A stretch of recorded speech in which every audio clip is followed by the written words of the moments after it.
Hello everyone. It's me, Arden Lee. I am back today with another video. And in today's video, I want to talk about what is spiritual bypassing. Spiritual bypassing is a phrase that has started to come more and more into the mainstream lately, especially in the spirituality and consciousness communities. We're seeing a lot of articles float around about spiritual bypassing, a lot of people in the love and light communities sort of being accused of spiritual bypassing. And so I wanted to make a video today about what that is. And I've noticed for myself that sometimes I'll notice something that's going on with me, or I'll notice a process and the way that a process, the steps that it needs to go through in order to be effective for me, and I'll start to get an understanding of all the energetic patterns that are happening. And sometimes when I do that, suddenly an understanding will kind of pop into my head and be like, oh, that's what that is. That's what spiritual bypassing is. And I kind of understood it as a concept, but because of some of the other talks that I've been giving lately, or the keywords and concepts that I've been inviting myself to examine more closely, I got to a point where I was like, oh, I really think I've started to grok the mechanics behind spiritual bypassing to the point where I want to start talking about it. So that's what this video is going to be about. And if you haven't done so already, I would love to invite you to subscribe to my channel. I want to stay in your feed. Let's talk about let's talk about making our lives better. And I'd love to hear from you. Suggestions for things that you'd like to hear me speak about. I'd love to hear how this is landing for you, what's helpful, what you still need a little help unpacking. So leave me some likes and comments, and yeah, I look forward to connecting with all of you. All right, so let's get to the topic, which is about spiritual bypassing. Spiritual bypassing is this idea that that just by taking on the mantle, the trappings of spirituality, that just by, ignoring all of our repressed traumas, our fears, our negative emotions, this idea that if we just ignore them and we, dress up in some yoga pants and chant some mantras, that all of our bad stuff will just go away or just sort of be transmuted on its own. And with anything, that's not going to get you the greatest results. So here's where the understanding of the mechanics behind this really started to clarify for me. A couple weeks ago, I was teaching a live class in my group, Witch Haven, which if you are a femme-identified magical practitioner, definitely find me on Facebook and find the link to Witch Haven. You'll see, if you scroll back a little in my feed, you'll see I teach a class there like every Wednesday. So every Wednesday I put a link to it there. So go check that out. That's something, sounds like something you're interested in. And I was talking about during this one class, I was talking about I was offering someone a prayer, a prayer that I had learned in a ceremonial setting, and the first line of that prayer is, "I do not give permission." And it goes on and says, I'm a sovereign being. I am, the citizens of my kingdom are peaceful, abundant, and free. But the first thing it says is a negative. It says, "I do not give permission." And someone asked a really good question and said, I thought that according to the law of attraction, we're not supposed to use negatives because the universe doesn't understand that. I said, that's a really good point. And I was like, why does this work? Why is this, why is this still something that I know and sense energetically works in a positive way? This particular little short prayer that I had been teaching. And I realized at that point, I was like, oh, I know why. Because the first sentence is drawing a boundary. The first sentence says, nope, I do not. Whatever has been in my energy field before that has been affecting me negatively, I do not give permission. I am drawing a boundary right now. Now, if you were to not move on from that statement, you'd be in a place of perpetually drawing boundaries. And if you draw a boundary, if you're, I read something the other night where someone said, if you keep clearing, you're going to manifest things that need to be cleared, right? So if you keep always having to draw boundaries, you're going to manifest more and more people who require your drawing boundaries. But it's great to stay state that and to set that as a standard before then moving on and saying, you know, I am a sovereign being, I am in my creative freedom, you know, whatever you choose to do. And so essentially what you're doing is when you use statements with negative languaging, or you're drawing a boundary, or you're saying what you don't want, essentially what's happening is you're emptying the container, right? So this is actually okay. If you're like, I do not give permission to these people to be in my field, or I am not in alignment with negativity. I'm not, you know, I'm not in, I do not want this or that. I do not want toxic relationships. I do not want, you know, that's great. That's great to be able to do that. And when you do that, you're essentially emptying the container of what's already there. So we talk about the law of attraction a number of times in these videos, especially in the last couple the last couple weeks. I've been talking about the law of attraction as this idea that it's our confirmation bias, and our confirmation bias functioning as the law of attraction means that whatever we put into our center, I describe it like a nuclear reactor, like whatever we put our focus on, whatever we put into that container is the thing that then gets multiplied, that we then see more and more of. So essentially, you know, it's like I know I've explained this before, but it's like, you know, it's like that thing where if you go out and you buy a new car and you get a red Honda and all of a sudden you see all these red Hondas on the road. Is it because there are more red Hondas? No, probably not. It's because you're noticing them more because now you're in a red Honda as well. So you pick up on what's familiar, right? Whatever that thing is, that is what is familiar to you is where your eye is going to go, where all of your senses are going to be attuned to in the physical world and in the non-physical world as well. So sometimes if you have a full container and it's like trying to, you know, it's like trying to fill something up when it's already full. If you haven't emptied that container of whatever negativity is going on in your field, if you haven't drawn that boundary against the things that you don't want, if you have not emphatically said, no, I don't want this anymore, and that's still in your container, then essentially what you're doing is you're you know, you haven't actually cleared the thing that is in your energy field. So it's still there, you know, it's still, if you're repressing it, it means that you're just trying to pretend it's not there. And what you want to do ultimately is move it out, you know, and this isn't something that is just, you know, this isn't something that is just solved with like one mantra or a prayer or whatever, but you want to move that energy through you. And, you know, that's why for me, the album Who Can You Trust that I released with my band earlier this year was so important. And I even, you know, in the video I just made a couple minutes ago, I actually talked about how, looking back at it, I'm like, wow, that's such a different place in my life, even though it's been less than a year.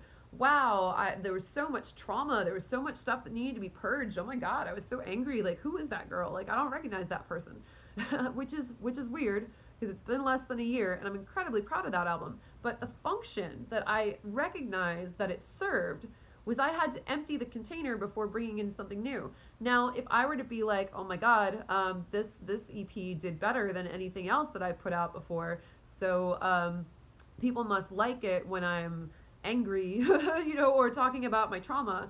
I had this moment, you know, it's like if I kept doing that, basically, then I would be staying stuck, and I would start to, you know, I would start to just stay in that same place and probably have more trauma happen because I'd be creating a belief that I need trauma to happen so I can write about it, so I can, you know, can keep doing my work, and that's obviously that's not true.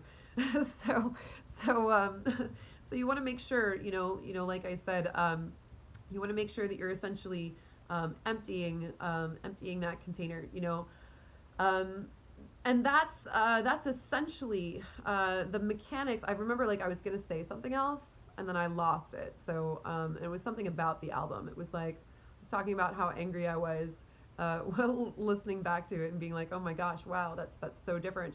But yeah, the point behind that being that if I stayed in that belief that I had to keep doing that in order to be successful or in order to keep making music, then yeah, that would be a problem, you know. But I used that to empty that container. I used that to process it, to get everything moving, to get it out of myself. The months before I released the album, I remember feeling like I was like pregnant with a demon child, you know, like that's a metaphor, obviously. But I was like, I have all this toxicity in me that needs to come out through this album. That's why I was really like, you know, I finally I finally like went to my producers and I was like, you guys, like we need to move on this. Like I can't carry this with me until it's like when it's out, then it'll be out and I can feel it and it'll be like over there, you know. It's like this purge, you know. It's so similar to like when you know you're sick and you have to make yourself throw up, you know, or you choose to make yourself throw up to get something out of you. And that's really what so much of that album felt like, is I was just purging all of this. I was purging all of this trauma, you know, for, you know, especially for the feminine, but of course, you know, of course, just for myself as well. So I was thinking about this the other day when I was in the shower. I was like, you know, because I was like, man, I can't believe I feel so different about my EP, and it's not even a year later. And like, wow, I thought it was going to be this big deal for me. Like, I thought it was going to be like my magnum opus. And now I'm looking at it being, I mean, that's great. That's actually good because it means that, you know, I feel more, no one wants to be stuck thinking their magnum opus is behind them. So this is positive. But I was like, wow, I thought that was going to be like my big deal. And now I think I'm actually capable of creating so much more. Now that I'm actually distanced from all that hurt and pain, I'm actually creating from an even freer place. And I can't wait to see what I can't wait to see what I come up with next. You know, I don't even know. I don't know what it's going to look like. If I knew that, I would be there, right? I would already be making it. I might already be making some of it, but we'll see. It's not ready. It's not in the stages where I'm ready to, you know, to talk about it. Anyway, so I'm looking back at that being like, should I feel any sense of like, you know, shame or embarrassment that there was so much darkness that did need to be purged? And I was like, no, of course not. It's important that I move on from it now. But what I was doing there is I was responsibly emptying my container. My container is empty now, you guys. That's what I was going to say that was funny about it. I remember. So after my album came out and I released the video for Poisoned Heart like a month later, you know, the reviews that were coming in were all about how this was this album that I'd written that had coincided with the Me Too movement. It was about sexual assault. And all of this is stuff that I had written in the press release. Like, this absolutely came from me. But I remember, like, finally picking up, like, one last review, you know, of all this, you know, like, all this stuff that was coming out about it. And it was super positive, and I was so grateful. But I was like, I literally had this reaction at first. I was like, why does everyone keep making my music about sexual assault? I'm so sick of everyone making my music into sexual assault. And I was like, oh, wait, no, I was the one doing that. That was me. I absolutely did that. I was the one who wrote up the press release. So I had this moment of like, it was so healing for me. I was like, oh my gosh, wow, I'm finally tired of talking about my trauma. I'm tired of talking about it. So, so I was like, wow, that's great. That means that the next thing gets to be created afresh. And essentially, here's what spiritual bypassing is. I promise you, we're going to get to the point of spiritual bypassing. Spiritual bypassing is when you don't empty the container. Spiritual bypassing is what happens when you keep your container full of all your repressed trauma, your repressed negativity, all the unconscious drives from your shadow that are informing your decisions by you know, creating this thing. Aleister Crowley refers to it as the undivided will. When we have integrated our shadow and we no longer have a shadow self that is trying to sabotage all of our goals, then we are working with the undivided will. But if we are working with a divided will, you have a divided will when you have things like you say you want a healthy relationship, but then you keep pursuing unavailable people, or you say that you want you know, to grow your business, but then, you know, every night of the week you're just out partying and not actually working on it, right? That's that kind of self-sabotage. That comes from having a divided will. That comes from having your mind saying, I want to be doing this other thing, and then your lizard brain going, oh, no, there's reasons we're not doing that thing, and we're going to keep you from doing that thing by producing all this fear that leads you to your procrastination, et cetera, et cetera. So, you know, or you're, you know, making choices about who you decide to be attracted to, right? which even though we've learned for so long that attraction is not a choice, you know, I'm starting to wonder, because we can certainly hack our archetypes of where we feel we belong. We can hack our archetypes of what kind of things we want to attract into our life. We may not be able to choose to be, you know, it'd be great if we could just be like, oh, I'm just going to be attracted to that person who's already attracted to me or whatever. It's not quite like that. But we can absolutely hack our narratives so that different types of people start showing up for us in that space. So, side note. But essentially, the point of this is that spiritual bypassing is what happens when you don't deal with your shadow, when you don't deal with all your repressed emotional trauma, all the things in yourself that are coming up to try and sabotage you. When you don't deal with that and you dress in the love and light clothing and think that, you know, doing a bunch of yoga and meditation and, you know, chanting a bunch of mantras is actually going to change things for you. Now, doing yoga and meditation and chanting a bunch of mantras can absolutely serve as a catalyst. You might be practicing meditation when all of a sudden you land on an epiphany, you know, for how you're going to solve your next problem or whatever. You might learn something about yourself through guided journey work. You know, you might be tested in a yoga class and come out with new insights about yourself that you'd never seen before. So, but just as you can use, you know, you can use things like, you know, for example, like you can use things like cannabis recreationally, you know, to foster your spiritual growth. You can use anything. Like anything can be a medicine or anything can be a poison. So there's these things that, you know, we've been taught for, you know, have been demonized to us for a long time. Sometimes, like, I get my spiritual insights watching Netflix sometimes, you guys. You know, I put on the right show that I sense is calling to me and I always see a lesson there. I always deconstruct it, you know? So, like, you can use anything to foster that, you know, it's all about your intention. You can use anything to foster spiritual growth. And in that same way, you can also use all the tools and trappings of spirituality as escapism. You can use it to avoid your spiritual growth. You can think, I'm just going to go to my yoga classes 5 days a week and, you know, and that'll fix me. Like, I'll be fine. I won't ever have to actually confront any of my fears. And that's not the way that it works. So the more that I was thinking about the necessity of emptying the container before we try to fill it with something else. If you're, you know, I vacuumed my house today, guys, and I've been like so sniffly, you know, and I was looking like, this is going to be the weirdest metaphor ever. But I was like, I have terrible allergies, so I always hate changing out the bags on my vacuum cleaner because I always end up being sniffly all day. And I was like, I wanted to record some videos. I don't want to be sniffling on camera, but I was like, you know what? My house really needs a vacuuming. That's probably why I'm sniffly to begin with. And I'm gonna feel better if I just do it. And also I need to change the, you know, I need to change the bag on the vacuum and empty it out anyway, or otherwise I'm just gonna be like, you know, kicking up more dust essentially. So I was like, all right, fine. And I sucked it up, you know, no pun intended. And I, you know, I cleaned the filters on the vacuum cleaner, and I get a better vacuum because of it, right? So there's a metaphor there. There's a lesson there, which is that if you're trying to vacuum your house with a full vacuum cleaner, it's not gonna actually get anything, right? So essentially, if you're trying to change your own, you know, if you're trying to change your life, but you're not willing to empty your internal vacuum cleaner so that, you know, so that it's empty, so that it's, you know, so that you can fill it with something new. Maybe the metaphor kind of dulls out at this point because you don't want to be filling it with more negativity. But but essentially, you know, spiritual bypassing is when we're not willing to move all our shit. We're not willing to purge, right? The purge is important because it creates space.